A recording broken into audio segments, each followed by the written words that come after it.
humanos, redução da pobreza, meio ambiente, questões de gênero e do mundo do trabalho. São muitas as bandeiras da sociedade civil que buscam espaço de articulação no BRICS, o grupo formado por Brasil, Rússia, Índia, China e África do Sul. Populações diversas unidas em desafios comuns. Os BRICS podem ser também um espaço de troca muito importante para esses grupos que talvez precisem de um oxigênio em alguns momentos, e às vezes é um oxigênio até estratégico, de ver como que em um país, como que na África do Sul, os estudantes estão se mobilizando para que a universidade seja gratuita, por exemplo. Quanto isso pode reforçar discussões como a questão da PEC 55 aqui. Então, existe também os BRICS como esse espaço de oxigenação que pode ser importante para a sociedade nacional. O potencial de troca é imenso, mas no caminho há várias dificuldades. É o caso da participação das mulheres nesta articulação internacional. Existe pouca abertura para as mulheres participarem desse processo. No entanto, começa a crescer uma articulação cada vez maior de movimentos sociais, de movimentos de base, de mulheres dos 5 países. Por quê? Porque a dimensão de equidade de gênero é, de novo, uma dimensão comum dos 5 países. Você tem direitos sexuais e reprodutivos, violência contra a mulher, uma série de problemas que são transversais à inclusão da mulher na economia desses países.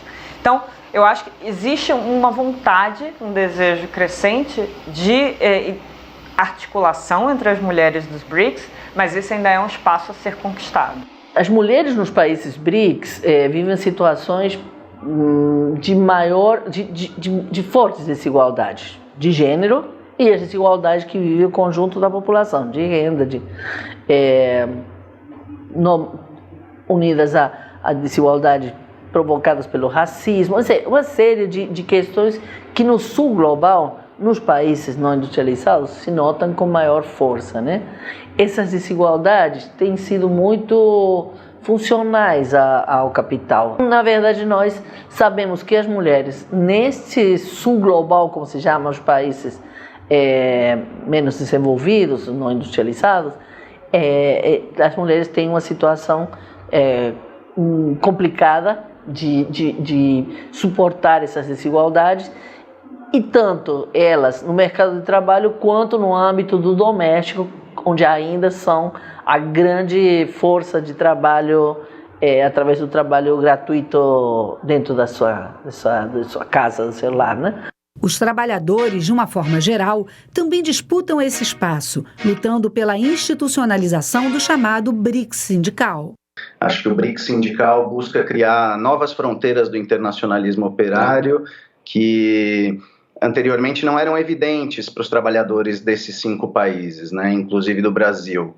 E então são novos laços entre os trabalhadores, novas relações políticas, econômicas e sociais que estão se desenvolvendo nesses últimos anos, num contexto de uma política externa que começou nos governos Lula e continuou de alguma forma durante os governos Dilma, que o Celso Amorim denominou como altiva e ativa. Uma das principais dimensões da crise internacional pela qual passa o mundo hoje é a crise do emprego, é a crise do trabalho como categoria essencial da vida de qualquer pessoa, e parte, inclusive, constitutiva da sua personalidade, do seu modo de ser, do seu estilo de vida. Que tange ao BRICS sindical, a agenda trabalhista que está colocada não se limita a defender a criação de empregos, mas a defender também a qualidade desses empregos.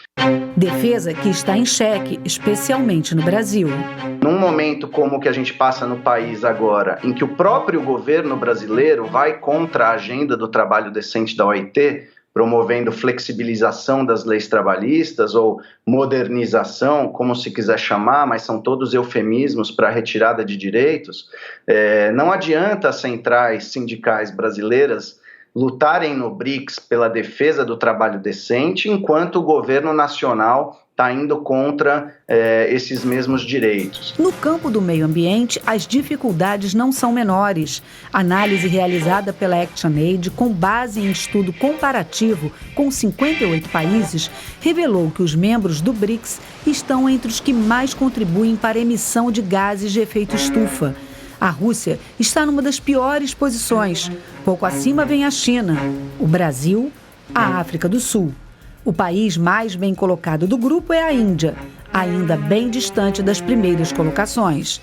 E não se identifica esforços para mudar esse quadro. Por exemplo, nas negociações sobre o clima ou no marco das Nações Unidas, que existem diferentes convenções, né, como a Convenção da Biodiversidade e outras, é pouco o que os países dos BRICS de fato fazem nesse tema conjunto, né? De fato, se você olha, não é de interesse dos governos uma agenda ambiental de fato que de alguma maneira afete a acumulação de capital.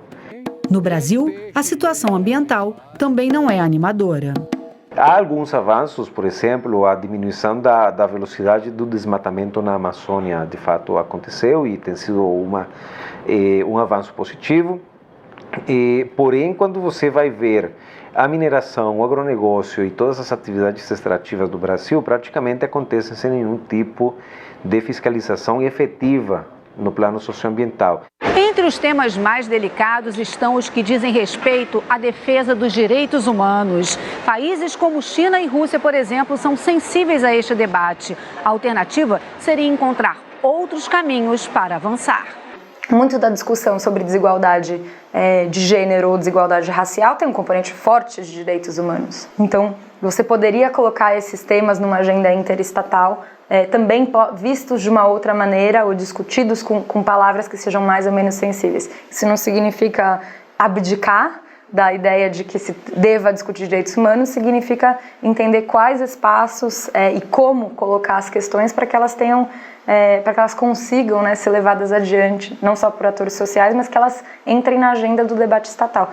E me parece, por exemplo, que a questão de desigualdades é uma questão que pode ser uma porta de entrada, por exemplo. Por outro lado, o próprio debate sobre combate às desigualdades tem encontrado dificuldades para avançar concretamente. Me parece que confia-se muito naquele discurso que o crescimento econômico trará por si a superação da desigualdade, o qual já é uma leitura enviesada da desigualdade reducionista, porque ela a limita apenas à sua dimensão econômica e apenas a dimensão da renda das pessoas ou das famílias.